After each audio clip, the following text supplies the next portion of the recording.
আসসালামু আলাইকুম রহমতুল্লাহ। পিনাকি ভট্টাচার্য কর্ম ফাঁস করল ডেইলি স্টার। টক্স বিডি নিউজ একটা ইউটিউব চ্যানেল, ওই চ্যানেলে পিনাকি ভট্টাচার্য কে নিয়ে সংবাদ করা হয়েছে। তার খবরটাই আপনাদেরকে আমি জানাবো, আমার ব্যক্তিগত কোনো মতামত এখানে আমি দিব না। সেখানে পিনাকি ভট্টাচার্য সম্পর্কে বলা হয়েছে এক দুর্ধর্ষ সাইবার সন্ত্রাসী, ধর্ষক ও দেশদ্রোহী। এটা ডেইলি স্টারের একটা লেখা, এরকম দেখলাম।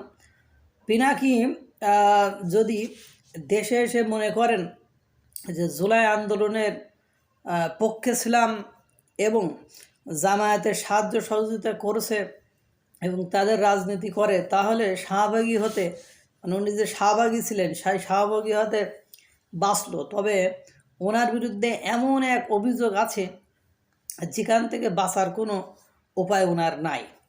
পিনাকি ভট্টাচার্যের একজনের সাথে অবৈধ অনৈতিক সম্পর্ক ছিল। তিনি যদি এটা অস্বীকার করেন তাহলে সেটা ধর্ষণের মামলা হয়। আর একটা কন্যা সন্তানও তার আছে। সেই মহিলাকে এখন পাগলা বলে আখ্যায়িত করেন উনি। ডেইলি স্টারের হাতে আরও তার সম্পর্কে আরও অনেক খবর আছে, যা ডেইলি স্টার পত্রিকা এতদিন প্রকাশ করেননি। এই সকল দুর্বলতার জন্য তিনি ডেইলি স্টার এবং প্রথম আলো নিয়ে এসব কাহিনী করেন। ভেজাল ঔষধ তৈরি করতে যেয়ে তিনি দেশের মানুষকে হত্যা করার চেষ্টার অপবাদে বা তার বিরুদ্ধে রাষ্ট্রদ্রোহী মামলা হয়।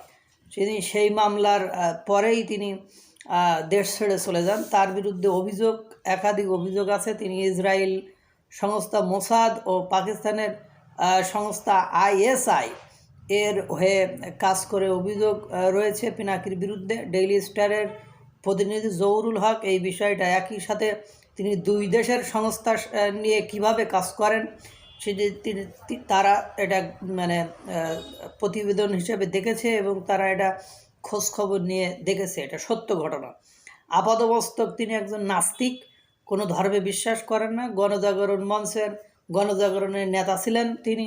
তারপরে শহীদ জননী জাহানারা ইমামের নেতৃত্বে রাজাকার বিরোধী আন্দোলনে সক্রিয় ছিলেন।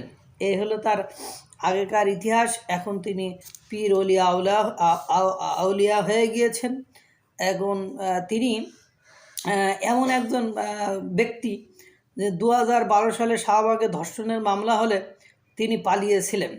2013 সালে মার্চ মাসে তিনি দেশ ত্যাগ করেন। জুলেখা বেগম নামের এক মহিলা এই মামলাদের এক পর্যায়ে 2012 সালে এক পর্যায়ে গর্ভধারণ করলে, মানে তার সাথে বিভিন্ন সময় তিনি অনৈতিক সম্পর্ক করতেন। এই অনৈতিক সম্পর্কের কারণে তার গর্ভধারণ হয়, তার সন্তান পেটে ধারণ করে এবং যখন পিনাকিকে বিয়ের প্রস্তাব দেয়, পিনাকি ভট্টাচার্য তাকে পাগলি বলে উল্লেখ করেন। গণজাগরণ মঞ্চে সক্রিয় ভূমিকা রাখায় জুলেখার ইস্যুতে তাকে গ্রেপ্তার করা হয়নি, কারণ সেই সময় সেন্সিটিভ বিষয়ে তিনি গণজাগরণ মঞ্চে সক্রিয় ভূমিকায় ছিলেন।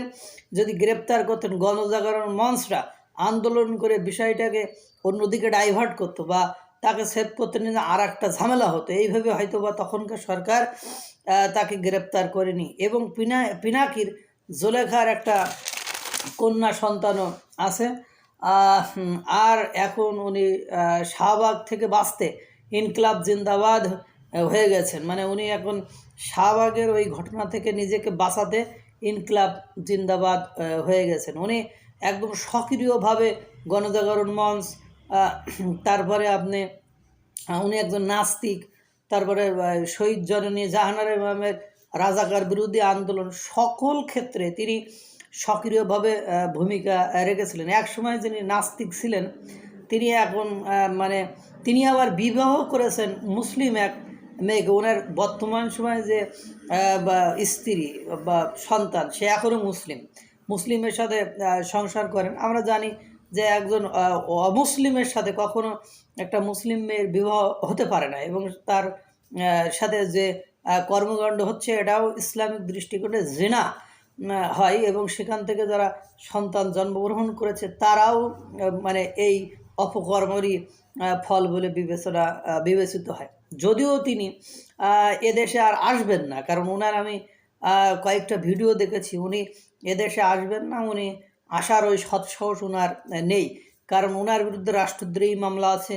যদিও ওনার মনোপুত করে সরকারও আসে বা বিএনপি আসে বা অন্য কোনো দল আসে, তারপরেও উনি আসবেন না, কারণ উনি এই ধর্ষণের মামলা থেকে কোনোভাবে নিস্তার পাবেন না। কারণ এই সন্তান গর্ভধারণ করেছে, ডিএনএ টেস্ট করলেই তো ধরা পড়বে যে ওনার সন্তান কিনা। সেই দুর্বলতা থেকে উনি কখনো দেশে আসতে চান না, এবং উনি ওই দেশে রিফিউজি হিসাবে আছেন, এবং উনি চান না বাংলাদেশের বুকে কখনো শান্তি ফিরে আসুক। এজন্য আমি ওনার বিষয়গুলো দেখেছি, উনি এমনভাবে বক্তব্য দেন যে বক্তব্যে মানে উগ্রপন্থী একটা আচরণ থাকে, এবং উনি সবাইকে জয় বাংলা করে দেন, এমন কোনো ব্যক্তিত্ব নেই। এবং উনি সাদাবাজিতে মানে উস্তাদ, মানে ওনার বিভিন্ন সময় বিভিন্ন বড় বড় নেতা কর্মী ব্যবসায়ীদের উনি একদম উলঙ্গ করে ফেলেন।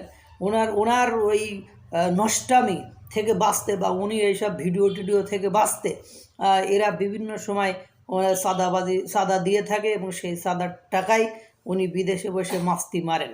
উনি ওখানে বসে ইনকলাব জিন্দাবাদ করতে থাকেন, এটাই ওনার নীতি নৈতিকতা। কারণ এই ধরনের মানুষের বিশ্বাস করা খুব কঠিন। এক সময়ের নাস্তিক, এখন সে ইসলামী মুসলমানদের উপকার করতে চায়, তার মানে এর ভেতরে ভেজাল আছে, এটা বুঝে নিতে হবে। সে একই সাথে সে যে সংস্থায় বিদেশে কাজ করে, সেটা হলো ইসরায়েলদেরকে ডিরেক্টলি সহায়তা করে। উনি আবার পাকিস্তানের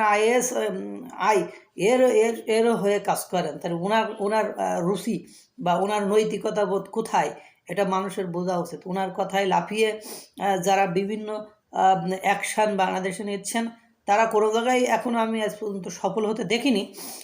তারা শুধু নিয়েই যাচ্ছেন, এবং উনি সবাইকে মনে করেন হেয় প্রতিপন্ন করেন, গালিগালাজ করেন, জয় বাংলা করে দেন। তারপরে আল্লাহ তাকে হেদায়েত দিক, তার হেদায়েত নসিব করুক, এই দোয়া করি। আল্লাহ তাআলা সকলকে ভালো রাখুক, সুস্থ রাখুক। আসসালামু আলাইকুম রহমতুল্লাহ।